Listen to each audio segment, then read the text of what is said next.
Car हैं, आप जरूर इनकी हौसला अफजाई करेंगे।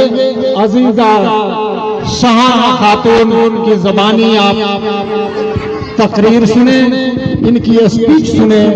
26 जनवरी की मुनासबत से किस तरह से शहाना खातून मोहतरम आफ्ताब आलम साहब की लाडली प्यारी आपसे रूबरू हो रही है।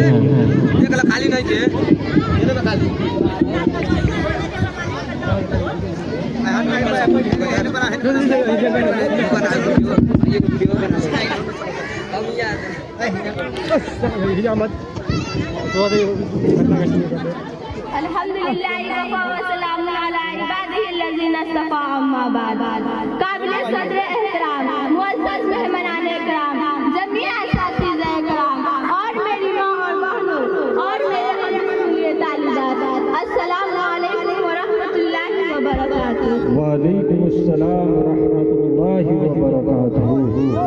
वसुन क्या जाए तारीफ को पसीना, वसुन क्या जाए तारीफ को पसीना, तैरा दिया किसी ने मेरे खून में सफीना।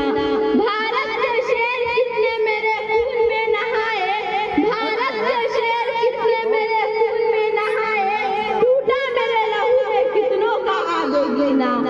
कुछ लोग मेरे खून से होली मना रहे थे, कुछ लोग मेरे खून से होली मना रहे थे, कुछ लोग मेरे खून से भर रहे थे आगे गिना। सहरा में जाके छलका मेरे लहू का सागर, सहरा में जाके छलका मेरे लहू का सागर, इंसाफ मांगने की ऐसी सजा कभी ना।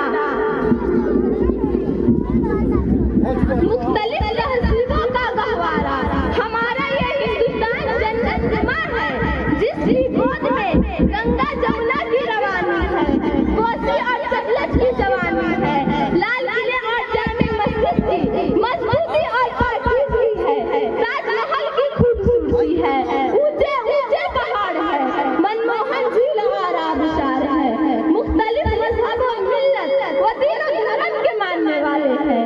कोई एक खुदा और परमेश्वर की इबादत करता है तो कोई सैकड़ों देवी देवताओं के आगे अपना सर झुकाता है तो कोई पत्थरों को पूजता है तो कोई दरख्तों के आगे अपना सर तस्लीम कम करता है तो कोई गौ माता को उसको भगवान का दर्जा देता है तो कोई फोटो और तस्वीर के सामने अपने हृदय को शांति पहुंचाता है। इसी धरती ने जहाँ बड़े बड़े बाबुओं को जन्म दिया, वहीं हजारों तारीख साज उलमा सोलहा उबाद जिहाद की परवरिश बर्दाश्त की है। जब हिंदुस्तान में अंग्रेजों का नापाक साया पड़ा, वो अपने शाहराना व अय्याराना चालों से यहाँ के मालिक बन बैठे।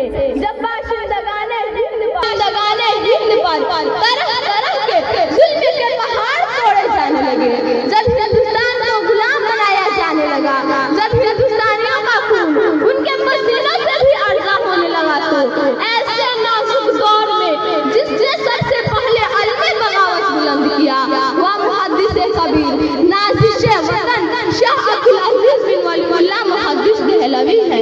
शाह अब्दुल अजीज का फतवा क्या था?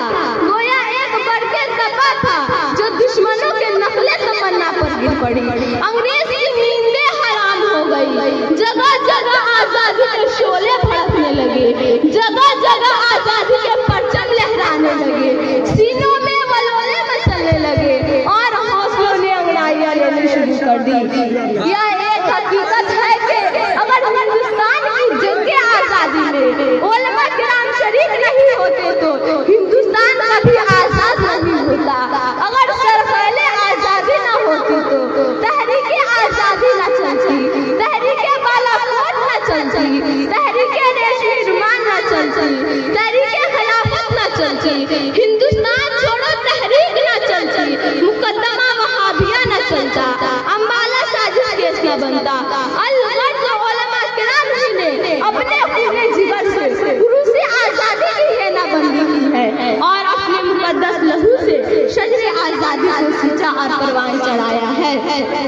चुनांचे 1857 की जंग आजादी में 2 महाज बनाए गए। एक महाज अम्बाला की क़यादत मौलाना जाफर थानेसरी के पास थी और दूसरा महाज शामली पर जिसकी क़यादत हजरत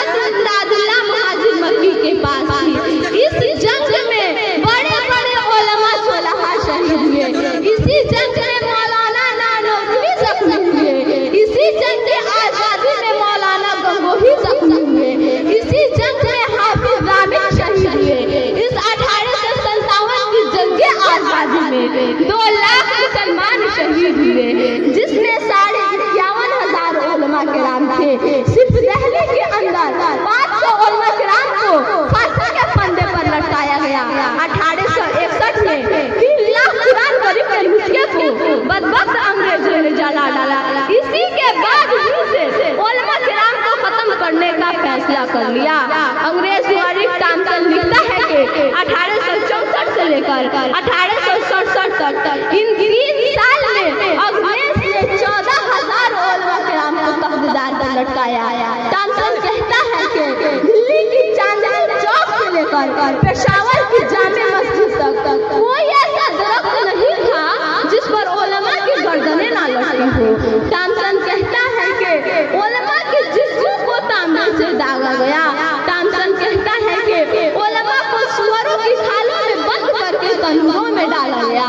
टॉमसन कहता है कि उलमा को हाथियों पर खड़ा करके दरख्तों से बांध दिया जाता और नीचे से हाथियों को चला दिया जाता।